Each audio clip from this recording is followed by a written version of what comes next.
চারিদিকে জামাত শিবিরের জন্য আনন্দের বন্যা, এগুলো উদযাপন করা উচিত। এবং জামাত শিবির তো ভদ্র, তারা তো উদযাপন করবে না। তা আমরা কথা বলে একটু উদযাপন করছি, আপনারা এগুলো একটু শুনুন এবং অন্যকে শোনার জন্য সুযোগ করে দিন।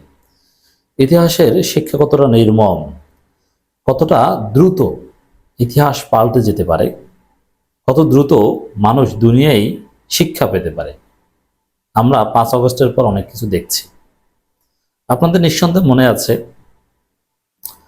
আল্লামা সাঈদীর বিরুদ্ধে যখন ফাঁসির রায় হয়, বা কাদের মোল্লাকে যখন ফাঁসিতে ঝুলিয়ে হত্যা করা হয়, আলী আহসান মুজাহিদকে যখন হত্যা করা হয়, মাওলানা মতিউর রহমান নিজামীকে যখন হত্যা করা হয়, তখন এই শাহবাগীদের আনন্দের ধরন কি ছিল? তারা মিষ্টি বিতরণ করত, তারা হাসাহাসি করত, নাচানাচি করত।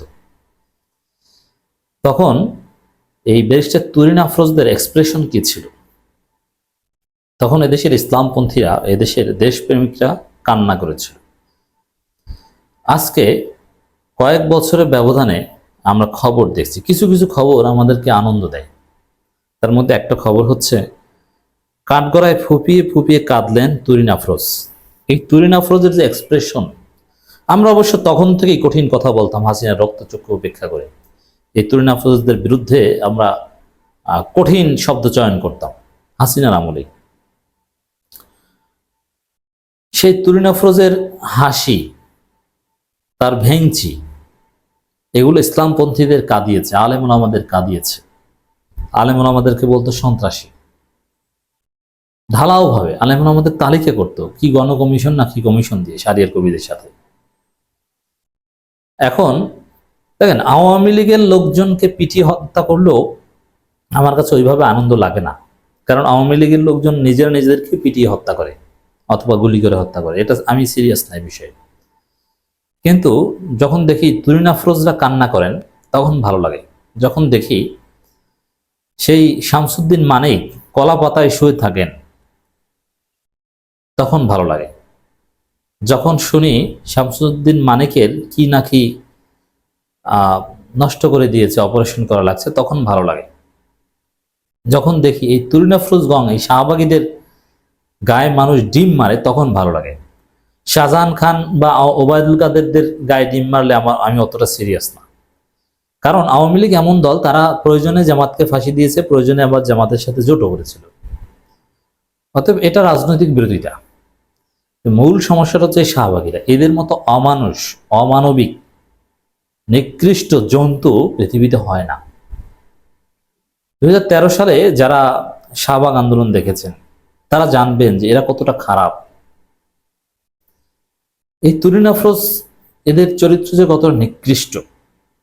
নিজের জন্মদাতা গর্ভধারিণী মাকে জামাতের রোকন ট্যাগ দিয়ে তাকে নির্যাতন করেছে। এখন সেই তুরিন আফরোজ আদালতের কাঠগড়ায় ফুপিয়ে ফুপিয়ে কাঁদছেন, আর হাসানুল্লাহ ইনু তাকে সান্ত্বনা দিচ্ছেন। অত্যন্ত সুন্দর দৃশ্য না? মজা না? হ্যাঁ, এটাই মজা, আমাদের কাছে মজা, আমার কাছে মজা।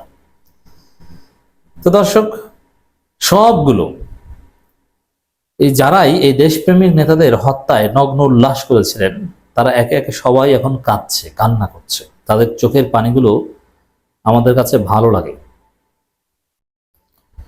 তুরিন আফরোজ, শামসুদ্দিন চৌধুরী মানিক, শাহরিয়ার কবির কোথায়? এই শাহরিয়ার কবির, একে তেমন একটা আদালতে উঠাতে দেখি না, কারণ এর উপর কিনা জনগণ হামলা করে।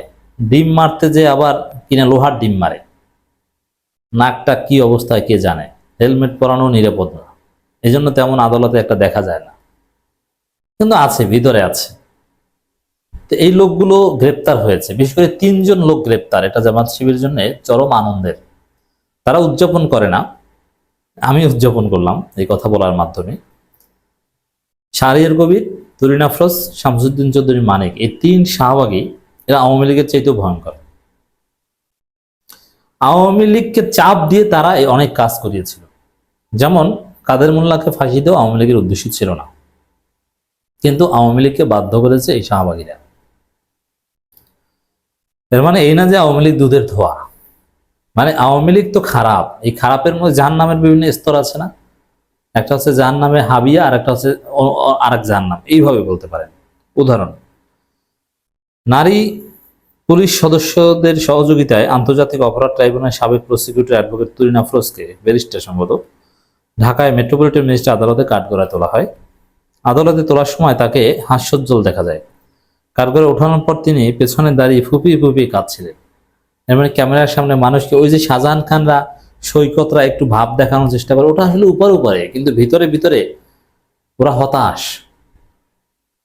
এই যে ছাত্রলীগের ঢাকা বিশ্ববিদ্যালয়ের সেক্রেটারি, ছাত্রলীগ আবার জিগে উঠবে, ওরা যদি আপনি কিছু সুযোগ সুবিধা দেন তোরে বের করে দিব, তুই শিবিরে যোগ দিবি, ও বলবো হ্যাঁ আমি শিবির করবো, শিবিরের সাথী হবো। ওদের কোনো ইমান আখলাক নৈতিকতা আছে? এগুলো সব বাদ পায়। ওটা ক্যামেরার সামনে হিরো হওয়ার চেষ্টা, কিন্তু ক্যামেরা আড়াল গেলেই ওরা কান্নাকাটি করে। এই তুরিন আফরোজের এটার মাধ্যমে তার প্রমাণ পাওয়া যায় যে হাস্যোজ্জ্বল ভাবে উঠেছে, কিন্তু পেছনে দাঁড়িয়ে ফুপিয়ে ফুপিয়ে কাঁদছেন। তখন সাবেক তথ্যমন্ত্রী হাসানুল্লাহ ইউনূস, সাবেক আইজিপি শহীদুল হক ও নিষিদ্ধ সংগ্রাম ছাত্রলীগের নেতা তানভীর হাসান সৈকত তাকে সান্ত্বনা দেন। তো ওদেরকে আবার জেলে বসে সান্ত্বনা দেয় অন্য লোকজন। তো এই যে দৃশ্যগুলো, ওরা কান্না করে, একে অপরকে সান্ত্বনা দেয়, ওদের কান্না। আমাদের ভাইদেরকে চোখ উপড়ে হত্যা করা হয়েছে, আমাদের ভাইদেরকে ক্রসফায়ারের নামে সরাসরি শরীরের সাথে লাগিয়ে গুলি করে হত্যা করা হয়েছে। গাড়ির জীবন্ত আমাদের ভাইদেরকে গাড়ির চাকার নিচে চাপা দিয়ে হত্যা করা হয়েছে। কি নির্মম হত্যাকাণ্ড! হেফাজতের উপর হত্যাকাণ্ড আমরা দেখেছি। আল্লামা সাঈদী মামলার রায়ের দিন গণহত্যা আমরা দেখেছি। এখন ওরা কান্না করে, এই দৃশ্য আমাদেরকে হাসায়। পরে বিচারকের অনুমতি নিয়ে তিনি বলেন, আমি আইনের প্রতি শ্রদ্ধাশীল, আমি ন্যায় বিচার চাই। কোনো কালে আমার রাজনৈতিক পদ পদবি ছিল না, আমি শুধুমাত্র পেশাগত দায়িত্ব পালন করছি। আমি শারীরিকভাবে অসুস্থ, আমি হাঁটতে পারি না। কি নগ্নতা করেছে, কি গালাগালি করেছে ইসলামপন্থী নেতাদের, আর বলে দায়িত্ব পালন করে। অ্যাডভোকেটের কাজ গালাগালি করা, আল্লামা সাঈদীর চরিত্র হনন করা, এটা অ্যাডভোকেটের কাজ। এবং এই যে ব্যারিস্টার সুমন এক বাটপার, এই ব্যারিস্টার সুমনকে অনেকে বাটপার বললে রাগ হতেন। ব্যারিস্টার সুমন এমপি হওয়ার আগের দিন থেকে শুরু করে এমপি হওয়ার পর আমি প্রতিনিয়ত তাকে বাটপার ছাড়া বলতামই না। আমরা সাহস করে ওবায়দুল কাদেরকে গুন্ডা, সন্ত্রাস, এটা হাসিনার আমলে বাংলাদেশের মাটিতে বলে আমরা বলেছি, এবং ডিবি হারুন আমাদের খুঁজছে, কিন্তু আমরা সময় মতো দেশ ত্যাগ করতে পেরেছি। আবার দেশে এসে আবার বলেছি। দর্শক, এরা ভয়ঙ্কর অপরাধী, সরকার ধরতে পেরেছে। এখন এইসব কান্নাকাটির পর পিপি চমৎকার কথা বলেছেন। তিনি বলেন, যা বলছে সত্য না, মিথ্যা কথা বলে এই ঘটনা অন্যদিকে ঘোরানোর চেষ্টা করছে, আদালতে প্যানিক সৃষ্টি করছে। তখন তুরিন নিজের পায়ে নির্যাতনের চিহ্ন বিচারককে দেখান। মানে বিচারককে এখন পা দেখান, মানে ভাগ্য বলে অন্য কিছু খুলে দেখান নাই। শুনানি শেষে তাকে উত্তরা পশ্চিম থানার সন্ত্রাস বিরোধী আইনে ঢাকা মেট্রোপলিটন ম্যাজিস্ট্রেট মাহবুবুর রহমান আদালতে মামলা গ্রেপ্তার দেখানো হয়। পরে পুলিশ প্রহরায় তাকে হাজতখানায় নেওয়া হয়। এই সময় তাকে হাস্যজ্জ্বল দেখা যায়, তবে তিনি কোনো কথা বলেননি। এই সামনে এই তুরিন আফরোজের কপালে বিপদ আছে। কি বিপদ? এই যে ট্রাইব্যুনালে যে বিচারিক হত্যাকাণ্ড ঘটেছে, এই মামলাগুলো রিওপেন হবে, এই হত্যাকাণ্ডের বিচার হবে। কাদের মোল্লা হত্যা, কামরুজ্জামান হত্যা মামলা হবে। কিভাবে কি মেকানিজম করে সাক্ষীদের ভয় ভীতি দেখিয়ে, টাকা দিয়ে, চাকরির লোভ দেখিয়ে, মিথ্যা সাক্ষী দিয়ে হত্যা করা হয়েছে সালাউদ্দিন কাদের চৌধুরী, আলী হাসান মুজাহিদ, মাওলানা নিজামী, মীর কাসেম আলীদের। এগুলো বিচার হবে, আর এতে তুরিন আফরোজদের কমপক্ষে যাবজ্জীবন সাজা হবে ইনশাল্লাহ।